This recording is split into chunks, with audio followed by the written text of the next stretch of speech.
Don't forget to check out the cool information and link for Altium Design software later in this video. Ok, listos con la primera sesión. Electrónica 101. Okay. Vamos a siempre utilizar una fuente de poder y vamos a utilizar también una LED, como utilizamos en la intro. Aquí las tenemos de hecho.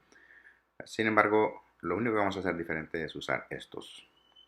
Son jumper cables que se usan para mover corriente de un lado a otro y facilitan mucho las conexiones en el breadboard. También vamos a usar esta vez una fuente de poder un poco más típica de estos proyectos, como la batería de 9 voltios que tiene un conector de barril. Y el conector de barril es muy útil porque los microcontroladores como este tienen un conector de barril y por aquí lo podemos alimentar. Entonces, sin utilizar las funciones de programación del microcontrolador, vamos a alimentar el microcontrolador. Veamos qué voltajes son los típicos de estos proyectos. Entonces tengo aquí un multímetro para leer el voltaje primero que va a salir de nuestra batería. Claro, nosotros ya sabemos que tiene 9 voltios, al menos nominal, pero puede estar menos cargada, también puede estar más cargada. Entonces veamos aquí con las terminales y parece ser, las terminales están al revés, por eso aparece el signo negativo. No es problema, démosle vuelta y ahora sí, midamos el voltaje. Entonces estamos hablando de aproximadamente entre 8.2 y 8.3 voltios. Se está variando un poquito porque la conexión no está muy estable. Mis pines se están moviendo y ahí está. Ok, 8.3. Perfecto. Entonces no está completamente cargada. Sin embargo, está cargada. Ahora veamos cómo la vamos a conectar. Sencillamente con el conector de barril en su puerto de barril. Ahora, ¿qué vamos a hacer? Vamos a alimentarle estos 9 voltios, pero ¿y qué va a pasar? Bueno, el chip que está en el centro va a repartir esa energía entre las diferentes salidas, dependiendo de cómo nosotros programemos el chip para que lo haga y en qué momento. Ahora, por ahorita no vamos a usar el chip. Simplemente, como podemos ver, vamos a conocer los pines y aquí abajo tenemos un pin que dice 5 voltios y otro que dice 3.3 voltios. Ahí está, más cerca. Entonces, en esos dos pines salen siempre, sin que haya programación, 5 voltios y 3.3 voltios, dependiendo de lo que metamos en el conector de barril. Tiene que ser por lo menos 5 voltios o más. Hay tierras abajo y arriba, como podemos ver, y aquí hay pines. En este caso, los de arriba están enumerados del 0 al 13 y abajo del A0 al A5, que son los pines análogos. Estos no tienen una salida de poder por default, a menos que nosotros los programemos así. Esos son los que usamos en nuestros proyectos. Entonces veamos, conectemos la fuente de 9 voltios y como podemos ver, la LED en la derecha se enciende. Esta no es más que una LED de encendido, indica que está encendido. Y hay otra LED, como pueden ver allá en el pin 13, que viene directamente conectada al pin 13 y funciona como un indicador. Si el pin 13 está alto, y eso es lo que vamos a estar haciendo con estos pines programables, moverlos entre alto y bajo, entonces la LED se enciende. En algún momento ese pin quedó programado como alto y por eso está así. Entonces, veamos si es cierto. Conectemos este cable al tierra de aquí abajo. Y ahora conectemos este cable primero al 5 voltios. ¿Okay? Y verifiquemos estos voltajes. Ahora, está el cable negro conectado al primer tierra de derecha a izquierda y luego está el cable rojo conectado al 5 voltios.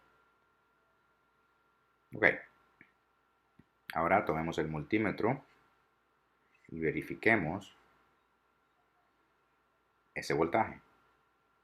Conectamos el cable de tierra el negro, el negativo, o el 0, o el referencia, con distintos nombres que se les da.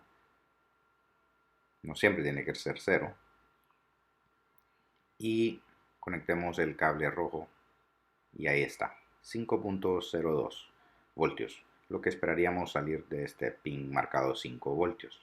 Ahora movámoslo al de 3.3 y cabal, 3.3 voltios. Algunos componentes ocupan 3.3 voltios en lugar de 5 y por eso, debido a que es tan común, se usa ese pin. En los pines análogos vemos 0 porque esos están programados por default como bajo. Y en los pines digitales igual, 0. A menos que nosotros lo programemos para que esté alto, los pines están bajos. En el pin 13, como podemos ver, que al parecer venía programado alto, no está en 0, pero eso también tiene que ver con el hecho que ese voltaje está empujando contra una resistencia muy grande, que es la resistencia del multímetro que estamos leyendo ahorita.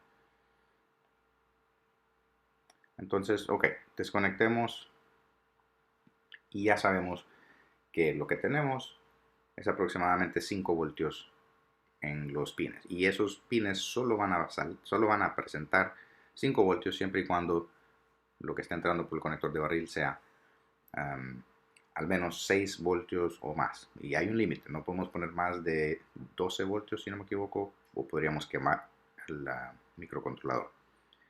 Entonces la chip en el centro va a decidir a qué salidas enviar la corriente y en qué momento y de qué forma, según lo que nosotros le programemos. Ok, entonces ahora vamos a usar la corriente y la vamos a pasar por la LED de igual forma que hicimos con la batería de 3 voltios. Entonces vamos a mover el cable de tierra a la columna de tierra y vamos a hablar un poco sobre la breadboard ahora. En ambos lados. Don't forget to check out the cool information and link for Altium Design software later in this video. Una columna negativa marcada azul. Y toda esa columna, todos los pines en esa columna están interconectados. Entonces lo que haya conectado a un pin está conectado a todos los pines de esa columna. Entonces ahorita yo conecté tierra acá a 0 voltios. Todos estos pines tienen 0 voltios. Es la referencia. After all, the only thing more satisfying than working on a Arduino project is a profitable one. Voltios. Nowadays, you can have your prototype or final designs printed by a professional PCB service. Estos All you have to rieles de do poder then is make a cool case se for it, usan para slap your luego logo, alimentar and los ship your pines de products. los Altium componentes. is a software that lets you drag and drop your designs onto a graphically user interface. Can automatically route all the connections for you and even send it off to get printed. Whether you're a freelance designer or part of a multi-company team, Altium has you covered with electronic and mechanical design, online collaboration, and even connection to manufacturing. Altium is the most trusted PCB design system with over 35 years of innovation and development. So when you're ready to make some serious money, Altium takes you from the idea to product faster and without the hassle. Download the free demo and try it today. Use the link in the description below for this video. Entre la A y la B y la C no están conectados los pines. Entonces en este caso estamos trayendo el 0 voltios por el riel de poder negativo conectado a través de un resistor a la C25. Entonces está pasando 0 voltios del microcontrolador de la fuente de poder a C25. Y luego tenemos conectado una de las pines de la LED a la D25. Entonces, debido a que C25 y D25 están sobre la misma fila, la fila 25, estas dos están conectadas. Y en este caso estamos usando un resistor, ojo, porque 9 voltios y esta batería en particular no es por los 9 voltios, tiene suficiente corriente o puede administrar suficiente corriente para quemar la LED. Entonces es como que hubiéramos conectado el negativo a una de los pines de la LED y el 5 voltios lo vamos a conectar aquí en A27, porque la otra pin de la LED está conectada a D27. Entonces la LED está conectada en la fila 25 y en la fila 27.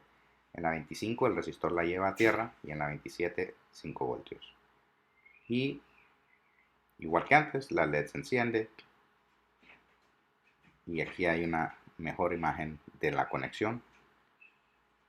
La fila del resistor y una de las piernas de la LED y 5 voltios y la otra pierna o el otro pin de la LED. Y luego los rieles de poder a la izquierda llevan la conexión a el microcontrolador que la recibe de la fuente de poder. Ok. Perfecto. Entonces nuestra LED enciende por el flujo de corriente entre las terminales positivas y negativas que vienen de la fuente de poder y que también salen del microcontrolador. Ok, entonces vamos a arreglar un poco acá para demostrar la manera óptima de hacer conexiones. Las conexiones entrantes de poder realmente deberían de ir a los rieles de poder y de esos rieles nosotros traemos la conexión hacia nuestros componentes. Entonces aquí agregamos un cable más, siempre a la A27, pero es una conexión un poquito más ordenada. Entonces comprobamos de nuevo que todos estos pines están interconectados en la fila de los rieles, en la columna de los rieles de poder. Entonces el flujo nuevamente de 5 voltios a través del cable rojo al riel de poder positivo entra por la LED y sale por el resistor a tierra, igual como lo hacía de la batería de 3 voltios. Ok, perfecto. Entonces los otros pines no sacan corriente a menos que el chip esté programado para hacerlo, para mandar esos comandos. Estos son directos, solo estos dos pines de 5 y de 3.3. Ok.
Cambiemos la LED por algo más interesante, un motor. Y luego pasamos a los sensores y con eso cerramos la sesión. Entonces, el motor, de igual forma en este caso, tiene dos terminales, la positiva y la negativa, o en realidad la una y la otra. En el caso de los motores, la polaridad no es tan importante. Y los cables son un poquito más difíciles de alinear, entonces vamos a tratar de hacerlos alinearse siempre con la fila 27 para el positivo o el rojo y con la fila 25. Estos cables son un poquito más toscos, vamos a moverlo ahí, y la fila 25 para el cable negro. Ok, listo, conectado, y el motor no hace nada. Bueno, veamos qué pasará. Si hubiese algún problema, si hubiésemos desconectado algo por error o si dejó de fluir corriente, la LED no encendería. Pongamos la LED de regreso en el circuito, orientada de manera correcta, y quitemos el motor. Entonces la corriente sí está fluyendo. Sin embargo, esa corriente no es suficiente para mover un motor. Está fluyendo del positivo a través del motor, siempre por el cable rojo, saliendo por el cable negro y pasa por este resistor. Los resistores son componentes pasivos para limitar corriente. Entonces, aunque el motor es de 6 voltios y la batería es de 9 y en realidad los motores son entre de 3 y 6 voltios o más, 3 y 9 voltios, el resistor está limitando la corriente que sale del pin y esa corriente no es suficiente para mover el motor. Entonces, sencillo, terminemos de ordenar nuestra breadboard, quitemos el resistor y completemos el circuito con un cable y listo. El motor se mueve, gira, circuito completo.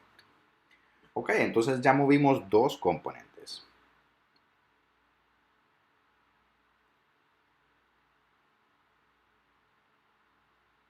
Ya aprendimos a mover dos componentes. La LED, que requiere muy poca corriente, requiere de un resistor para limitar esa corriente. Los motores no necesitan poca corriente, de hecho necesitan más y a veces es necesario utilizar fuentes de poder mucho más potentes y con mayor capacidad de almacenaje de energía que una batería 9 voltios, como veremos en videos futuros. Ahora vamos a aprender a limitar el voltaje y aquí es donde entra este que está acá. Este es un pot, un potenciómetro o un pot. El pot tiene 3 pines. En un pin entra el voltaje positivo o máximo, en el otro pin entra el voltaje negativo o mínimo o cero, y en el del centro se mueve de izquierda a derecha, muy similar a los limpiaparabrisas de un carro, y por eso se le llama el wiper pin. Entonces vamos a conectar el wiper pin en el pin 14, lo cual quiere decir que los otros dos pines extremos, uno está en el wiper en el 15, lo cual quiere decir que el 14 y el 16 son los que deben llevar positivo y negativo. Entonces el pot está recibiendo un rango de entre 0 y 5 voltios. Lo que hacemos al girar la perilla es que el wiper pin del centro va a recibir un voltaje entre 0 y 5 voltios. Y así podemos modificar el voltaje que queremos que reciba nuestro componente, que en este caso va a ser nuevamente una LED.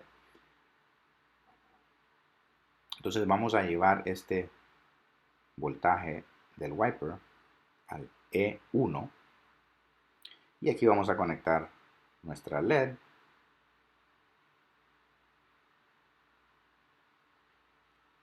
para observar cómo se comporta la LED cuando variamos el voltaje. Completamos el circuito con el resistor. Ya cuando hay muchos componentes en una breadboard se hace un poquito más complicado la conexión y la manipulación de componentes. Ok, y ahora del resistor al riel negativo. Y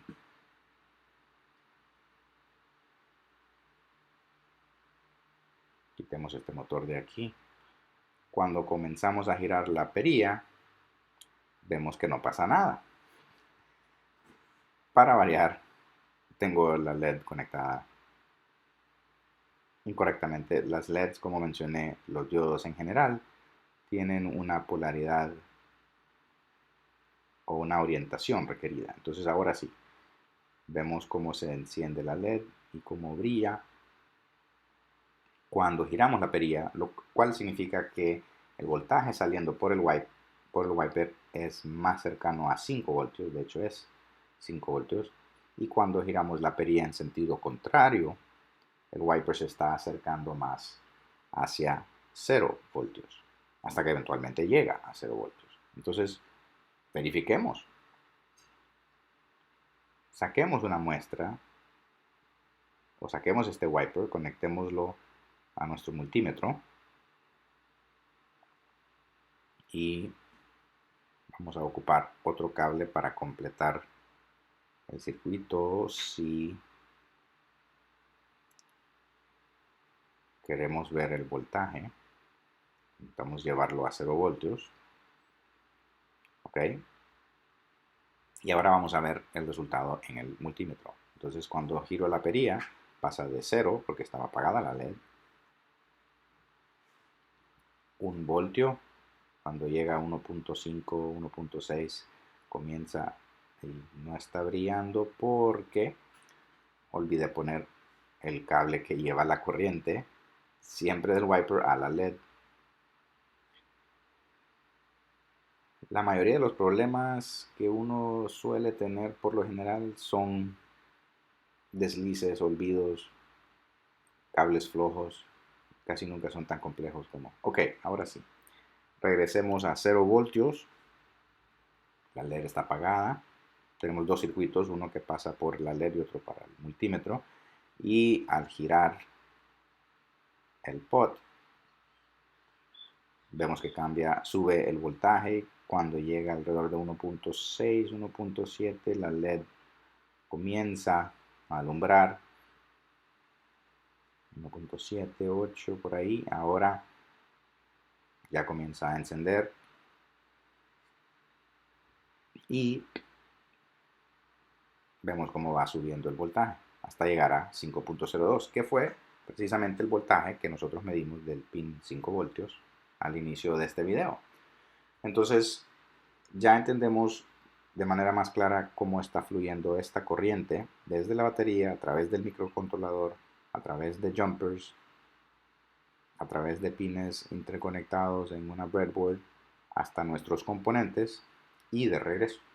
Entonces aprendimos sobre LEDs, aprendimos sobre motores, aprendimos cómo usar una breadboard y aprendimos sobre resistores y potenciómetros que regulan corriente y voltaje. El otro componente que me interesa cubrir son los sensores, porque son muy comunes. Y para usar sensores sí se vuelve un poco más necesario poder programar la chip que está en el centro del microcontrolador. Entonces, vamos primero a conocer este componente que está acá, el sensor DHT11. Este es un sensor de temperatura y de humedad. Y si podemos ver, tiene 4 pines. Es muy similar a los 3 pines o muy cercano a los 3 pines que tiene el potenciómetro. Sin embargo, este pin de aquí, uno de estos 2 pines del centro, no está conectado a nada. Entonces en realidad sí tiene 3 pines al igual que el potenciómetro. Y de hecho es una versión sofisticada de un potenciómetro y vamos a ver por qué. Un pin es tierra, probablemente es este de aquí, el de la derecha, y es importante saber cuál y vamos a ver cómo leer las hojas de referencia porque necesitamos alimentar el voltaje correcto. El otro pin es 5 voltios, este que está acá, y este es el pin de señal. Ya vamos a ver cómo verificar eso. Entonces tenemos 3 pines, al igual que el potenciómetro. Y de hecho funcionan muy similar, porque el sensor recibe 0 voltios, recibe 5 voltios, y el tercer pin es muy similar al wiper pin en el sentido que nos va a dar una señal en términos de voltaje, nos va a dar un voltaje saliente. Y ese voltaje saliente está directamente relacionado a la temperatura y a la humedad debido a el diseño interno de él. Entonces vamos a sacar 5 voltios de aquí, se lo vamos a alimentar a un pin en un extremo y 0 voltios al otro pin del otro extremo, y el pin del centro nos va a dar una señal de igual forma que el potenciómetro nos da una señal. Y vamos a utilizar la chip para leer esa señal y convertirla a datos. La única diferencia es que el potenciómetro nosotros regulamos el voltaje saliente cuando giramos la perilla, y en el caso del sensor, por decirlo de una manera, la perilla se gira internamente de manera automática debido al diseño físico del sensor y su interacción con temperatura y humedad. Entonces, lo vamos a hacer en dos partes. Primero vamos a ver el pinout del sensor, que es cada pin, para asegurarnos de conectarlo correctamente al microcontrolador, y luego vamos a crear el programa y leer sus datos. De hecho, vamos a ver los datos que salen de él. Entonces, comencemos por conectarlo aquí. Los pines de los sensores a veces, especialmente en este caso, es un sensor de hecho bastante común, bastante barato. Son delicados, entonces no hay que usar siempre mucha fuerza. Las breadboards a veces, aunque sean nuevas o especialmente cuando son nuevas, requieren jugar un poco con la orientación inicial de los pines para hacerlos entrar bien. Ok, entonces aquí tenemos nuestros 0 y 5 voltios, y el único otro que va a faltar, el único otro cable que faltaría sería el cable para la señal. Ok, entonces para recapitular, los datos van a salir del pin de datos o señal y va a ser un valor entre 5 voltios y 0 voltios. Todo esto va a depender de lo que sea que está sucediendo adentro de este sensor. Eso es lo que va a resultar en un voltaje de 1 voltio, 1.2, 3.4, etc. Entonces vamos a usar este cable amarillo para sacar la señal de este sensor. Entonces él tiene que ir conectado al pin de datos del sensor, y 0 voltios y 5 voltios. Vamos a conectar el negativo alineado con ese pin y el positivo también. Ahora, ojo, estos están alineados con el mismo número de fila. Sin embargo, esta división que hay separa este grupo de pines. Por lo cual, aunque estén en la misma fila, no hay una conexión entre este cable y el pin que también está en la fila 10 del sensor. Simplemente lo estoy poniendo ahorita así para mantener, para poder enseñarles la alineación de los cables con los pines. De hecho, este tiene que ir acá, correcto. 4 pines. Y el pin de señal va a ser este y va a salir por acá, y es el que vamos a usar como el wiper equivalente de nuestro pod, y lo vamos a conectar al microcontrolador para leer el voltaje, convertirlo a datos y poderlo manipular. Ok, perfecto. Entonces, primero tenemos que buscar el pinout para este sensor específico para poder saber cuál es el pin de datos y a dónde conectar 5 voltios y 0 voltios, ya que muchos sensores, si no es que todos, se dañan si se conecta la fuente de poder en los pines equivocados. Y con esto también vamos a poder encontrar la librería o el código que nos va a ayudar a escribir y a comunicarnos con este sensor. Y luego vamos a pasar a descargar el IDE, que es el software de Arduino que nos va a permitir escribir los sketches, que es el nombre que se le da a estos programas que van al chip y luego interactúan con los diferentes puertos de salida conectados a sensores y a fuentes de poder.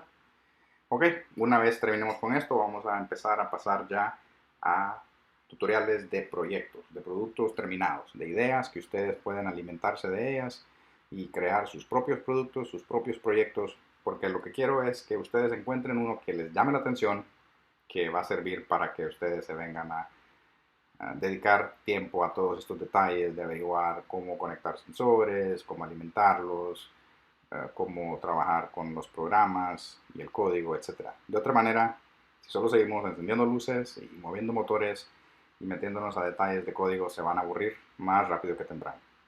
Ok, espero que les haya gustado y nos vemos en la próxima sección. Gracias y compartan.